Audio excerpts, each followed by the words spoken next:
don't need a high-end designer or a lot of money to get a luxe look. Be your own interior designer. This is Affordable Interior Design, the podcast. Here's your host, Betsy Helmuth.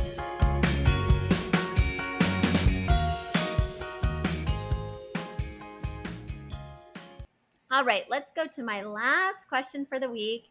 It comes from Beth. Beth is writing from Colorado, and she says, "Hi, Betsy, you're the best. Your book is a must-read, and your squinting tip is absolutely genius. I have a question related to bold powder rooms. My family lives in a barn-shaped farmhouse in Colorado. Our neighborhood is an air park. The HOA maintains a shared runway for small airplanes, and many of the homes have huge airplane hangars. We have 5 young kids.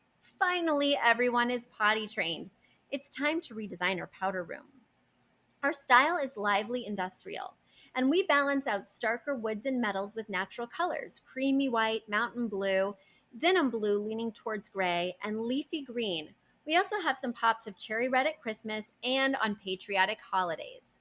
We love flying. We've used our industrial style to work in about 4 aviation themed items into our main floor as celebrations of flight for us and our guests. Remember having guests? So far, the boldest design move I've made is a wing-shaped coffee table.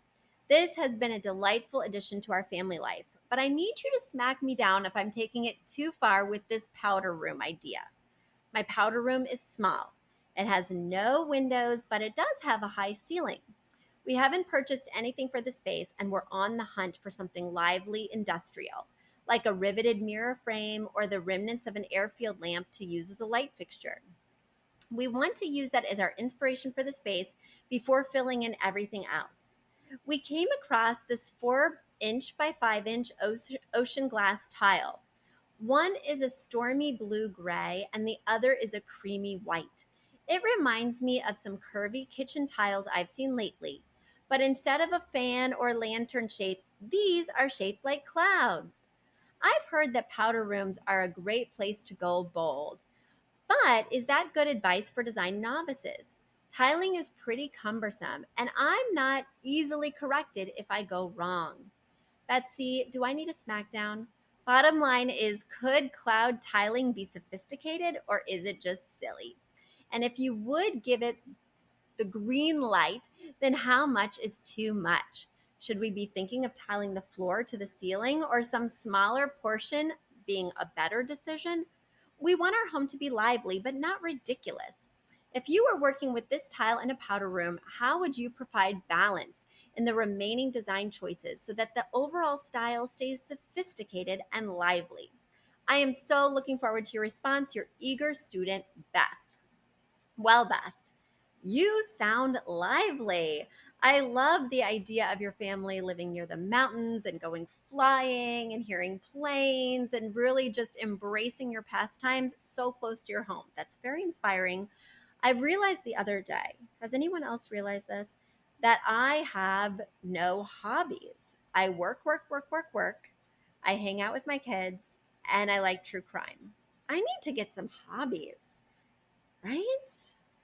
I'll be thinking about that. Aviation probably won't be first on my list, but I will be thinking about hobbies, and I will be inspired by your hobbies as I give it some more thought. Something just occurred to me is that I've been recording this whole podcast with a very loud fan going on in the background. As you guys heard, I had this major flood, and I had so many fans going before I started recording, and I told myself, turn them all off.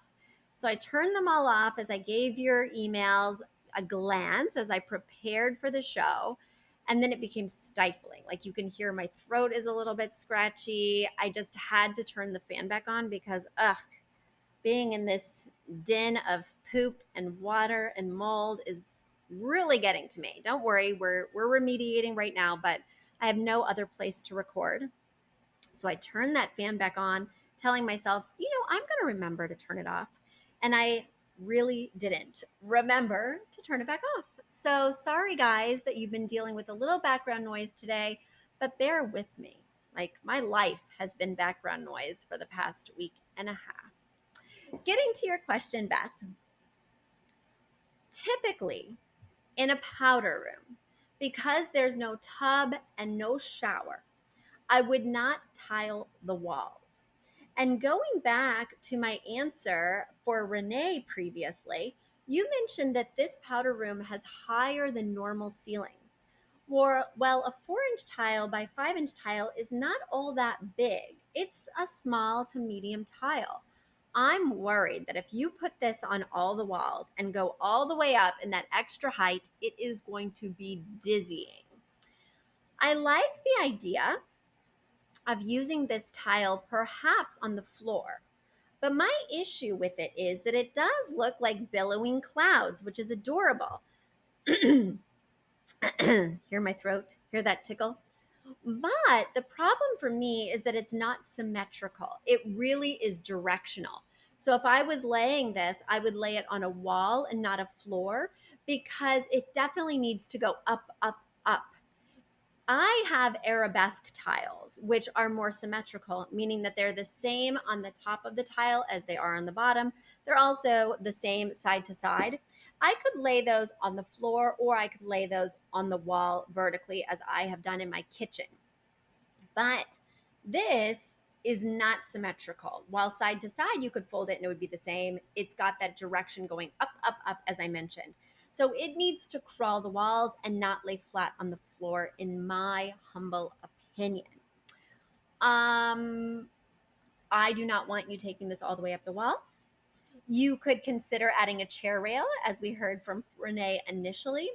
But I would be more inclined, because you do not need tile on the wall in a powder room, to maybe do a whimsical wallpaper. I think based on everything you've shared with me, you are bordering on theme rooms, which, it's kind of like a beach house near the beach. It's fun to play with multiple elements that reference the water. And you are in an airplane house that's near a hangar and near a runway. So it makes sense to embrace that with a few more elements than I would typically use. But would I be doing that in something structural like tile, something that's very hard to and expensive to change out, something that would deeply impact resale value? And I have a feeling not everyone who lives here would be as into planes as you are. The answer is no. So I would do a more basic, subtle tile on the floor. I would think about being playful with my wallpaper, because nobody is going to want your wallpaper. And so, no matter what you choose, it's sort of a liability. You might as well have some fun. You could do peel and stick, which makes it much less committal if you're thinking on selling anytime in the next 5 years. But if you're not planning on selling anytime in the next 5 years, I might have some fun with wallpaper, because you do have those super high ceilings. I might have some fun with a fixture that hangs down in the powder room, because again, you have those super high ceilings. So something that hangs down rather than just a boring old flush mount could be quite compelling. But maybe, especially in a room as small as the powder room, I would keep the aviation theme to only one element. So it's either the light fixture that you mentioned, or the wallpaper, or a piece of art, but it's just too small a space to be too over the top and still keep some level of sophistication. That's my 2 cents. I hope that that helped, and I can't wait to see what you wind up doing.